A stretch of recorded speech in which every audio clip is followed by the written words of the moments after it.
the Capital Region's only 7 p.m. news. CBS 6 News starts now. Tonight, we're examining what it takes to be great in Major League Baseball. Ball players throughout the years remembered at Hall of Fames like these for their accomplishments. But what does success actually look like? Some of those players hail from right here in the Capital Region, both young and new and old and experienced. We examine their careers and how our communities shaped their growth and their accomplishments, and why some are still yearning to be recognized. But what does it truly take to be a success story in the Capital Region and become chiseled in history? CBS 6 found out.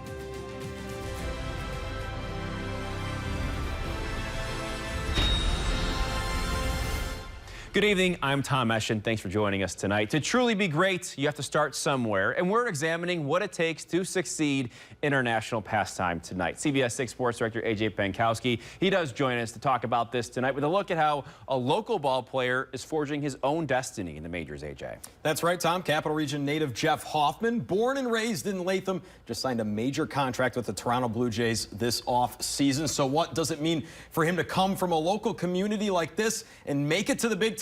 We got to speak to him only on CBS 6 tonight.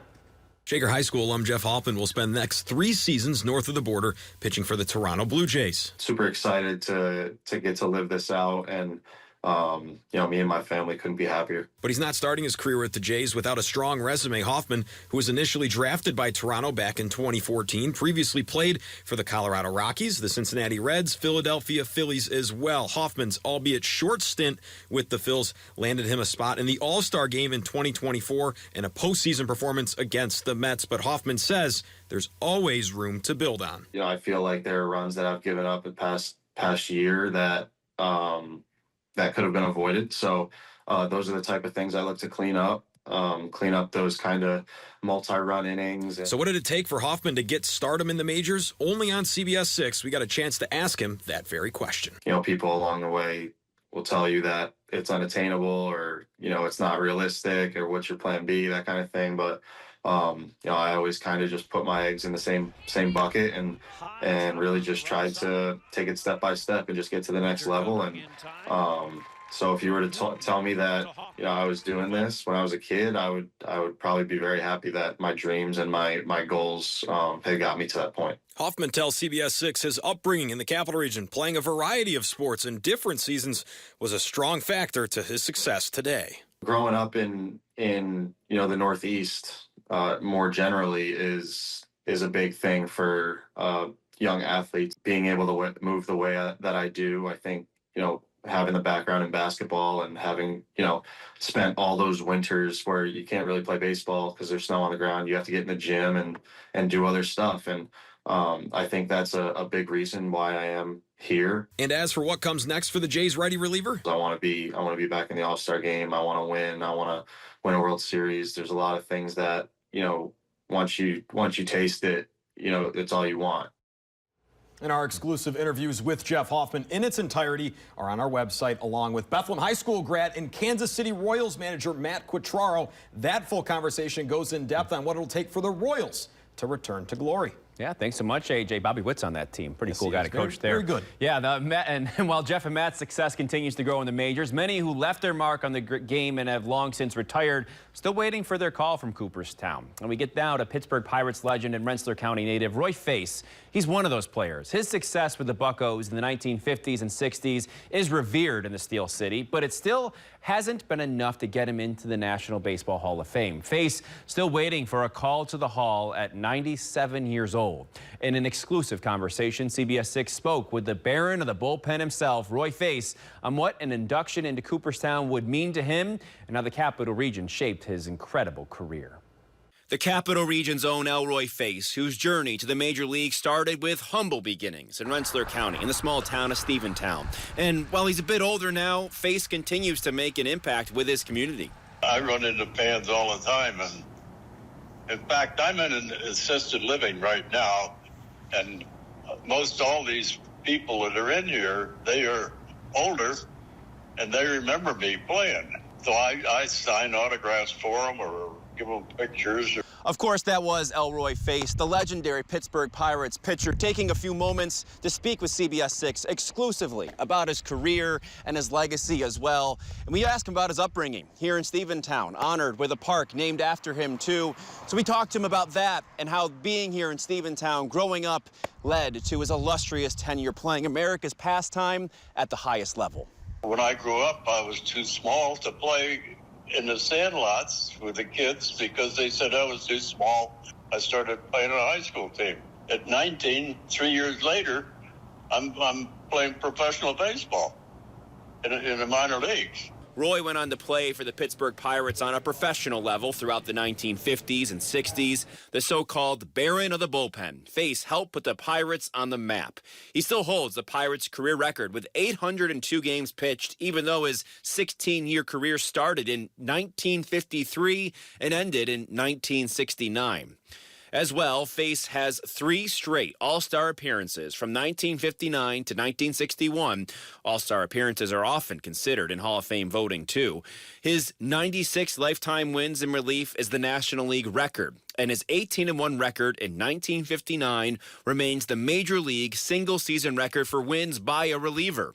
Face was even a member of the 1960 World Series champion Pittsburgh Pirates, who defeated the vaunted New York Yankees in a matchup that went the full 7 games. He even won Game 4 as a reliever. I've got some records that probably nobody will ever touch. It's like 22 straight wins, 18-1 in 59. I won 17 straight, lost one, and won another one. There's 2 records right there. I mean, I hold the record for the highest winning percentage with winning over 15 games.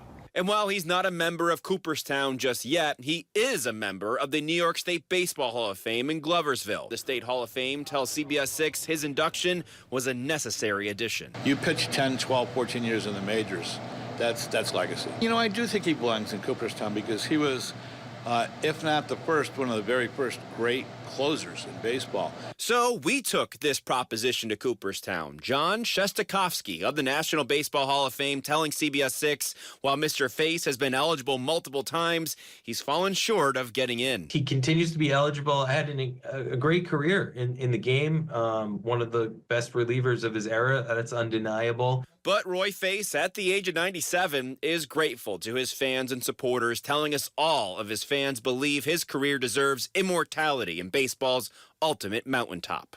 I get probably anywhere from 3 to 5 requests every day in the mail for my autograph. And practically all of them said they feel that I should be in a Hall of Fame. And when we come back, Roy Face isn't the only ball player with strong ties to the Capital Region that we're covering here tonight. There are many local ball players who have yet to receive the call for the prestigious plaque gallery in Cooperstown. We take a look back at the legacy of the Red Ant himself, Frank Wickware. Plus, a familiar face to many baseball fans whose strong connection to New York has largely gone unnoticed until tonight. What it could take for the Christian gentleman himself, Christy Mathewson, to be recognized locally for his massive legacy.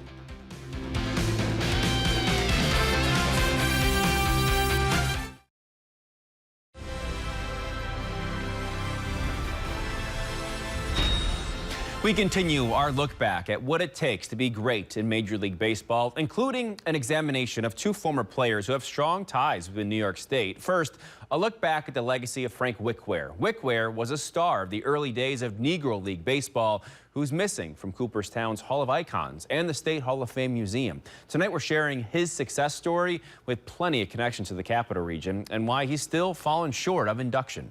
Frank Wickware's ascension to stardom in the early days of baseball in the Negro Leagues is a unique one. Wickware, born in Coffeyville, Kansas, played for a dozen teams, including Schenectady's own Mohawk Giants. His legacy permanently tied with the Electric City, with a marker posted at the former Island Park Stadium on the SUNY Schenectady campus. The post commemorating his 1913 pitching duel victory over Hall of Famer Walter Johnson. I mean, you imagine where we're standing here with 7,000 fans watching one of the greatest pitchers of all time get beaten by Frank Wickware. And this team was a very important part of this community.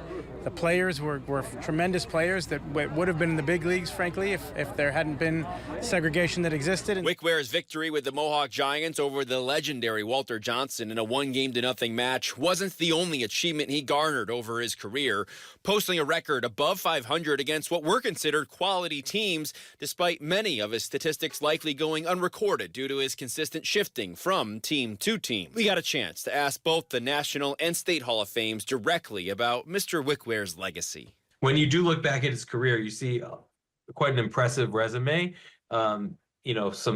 Some incredible moments, some incredible things that people have said about him. But that road to Cooperstown is not an easy one. The National Baseball Hall of Fame tells us while Wickware has yet to be inducted, he is still eligible after all these years. Players like him who appeared as part of the Negro Leagues or early baseball would be considered as part of that classic baseball era ballot, something that's considered 8 candidates once every 3 years. So it's a tall order to get on that ballot. He continues to remain eligible, as do other Negro League stars. Frank Wickware's path to immortality is less complex in Gloversville. The New York State Baseball Hall of Fame says Wickware is completely worthy of induction.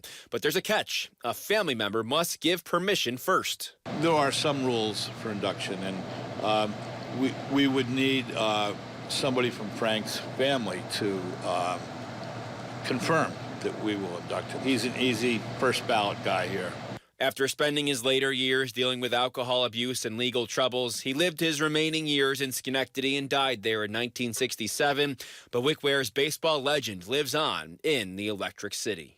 Wickware isn't the only legendary ball player who remains eligible for the New York State Hall of Fame. We'll shift now to Christy Mathewson, a legend in the early days of 20th century baseball, among the first individuals inducted into the National Baseball Hall of Fame. But he's missing from the hall in Gloversville, and there may be a good reason for his induction there. While Mathewson himself is a Pennsylvania native born in the small town of Factoryville, he passed away in Saranac Lake. His connection to the community there was strong after he moved there to try and combat his tuberculosis. He struggled with the disease that later took his life, but moved to the North Country, here in New York State, to help alleviate his pain. But while living there, Mathewson, known as the Christian gentleman, built quite a bond with his community, even throwing out the first pitch for a game between Plattsburgh and Saranac Lake's minor league teams in 1922. He lived here for 6 years, had a son here who went to high school here. You know, he really became a part of the community and was involved in kind of as, I think, a spokesperson for people with tuberculosis, for athletes.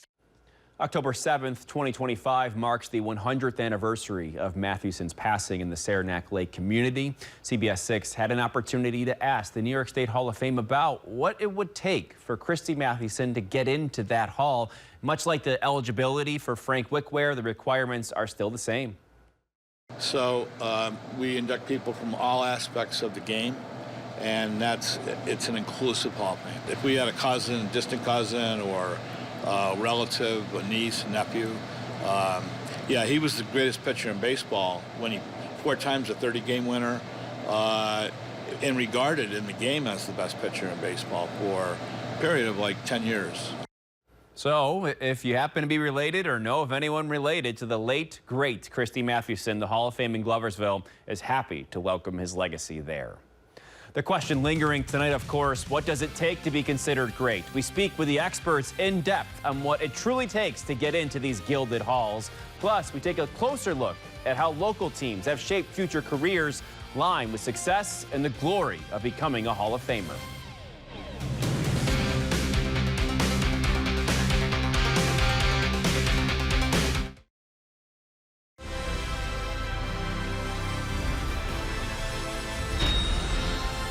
Welcome back. To be a Hall of Famer, there are plenty of requirements. Tonight, we got an inside look at what it takes to assess greatness and become truly chiseled in history.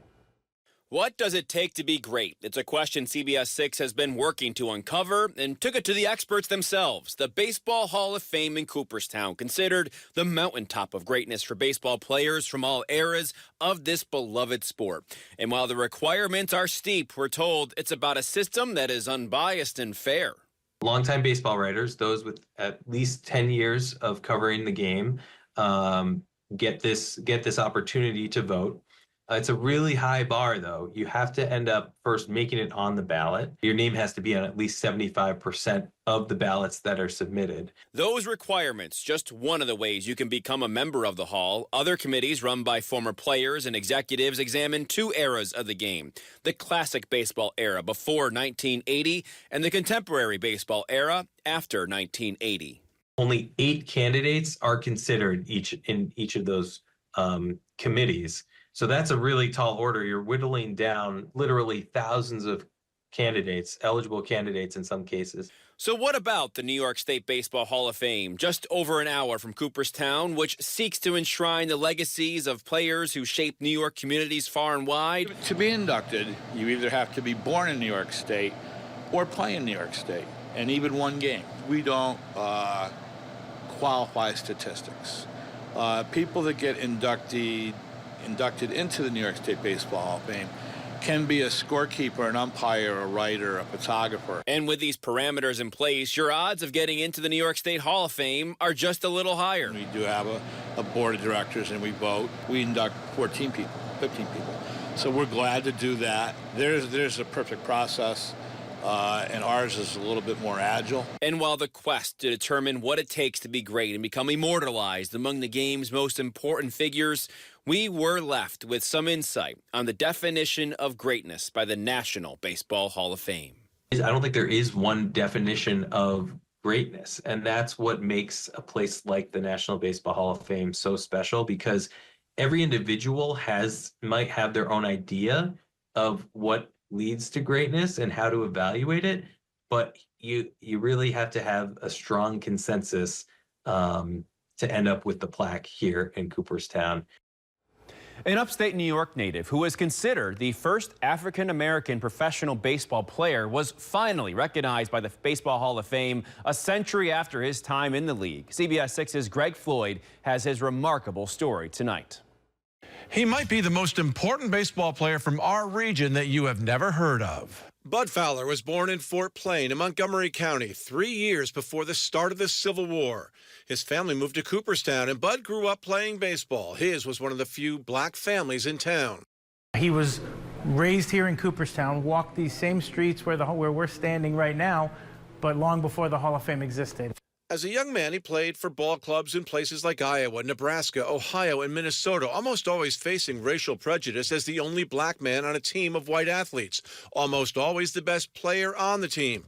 Later in life, he would play with early black barnstorming teams. But it was in 1878, in his first game with the Lynn Live Oaks of Massachusetts in the International League, that historians say he became the first African-American to appear in a game in organized professional baseball, almost 70 years before Jackie Robinson broke the major league color barrier. Fowler was only 54 years old when he died in 1913. He was buried in an unmarked grave in Frankfort in central New York. In 1987, the Society for American Baseball Research had an engraved marker put on his grave. In 2021, history came calling. He was elected to the Baseball Hall of Fame that year and inducted in the summer of 2022, with fellow Hall of Famer Dave Winfield delivering his induction speech. Bud Fowler of Fort Plain, right there in Cooperstown, taking his place alongside the other greats of the national pastime. Tom, I'll send it back over to you. Thank you, Greg. And lastly, we'll wrap this up and with Sports Director A.J. Pankowski. He's got a look at some local teams who have historically been instrumental in helping players in the Capital Region ascend to stardom, A.J. That's right, Tom. Some of the great players, old and new, got their starts right here in the Capital Region thanks to local minor league ball clubs. Derek Jeter, Andy Pettit, Bernie Williams, Mariano Rivera, and Jorge Posada, all former Yankees whose legendary careers made a stop in the Capital Region, playing for the now defunct Albany Colony Yankees. Buck Showalter, a former Yankee himself, coached for the team in 1989. But in more modern times, it's the Tri-City Valley Cats in Troy, continuing to help local players develop their skills. Players who have made the leap to the majors thanks to their time playing for the Valley Cats, including guys like Jose Altuve, Hunter Pence, and most recently Kumar Rocker. A lot of great players have made a stop here in the 518. Favorite for you, Hall of Famer? You look back? Jim Thome, Cleveland fan, great swing, gotta love him. All right, I'll go with Ted Williams. See, some family ties to him, and what a career and what a swing that Ted Williams had. Sure. A splendid splinter. Of course, that's what greatness is all about. That's what Chiseled history, greatness in the Capital Region, is all about as well. Thank you for joining us. Have a great night.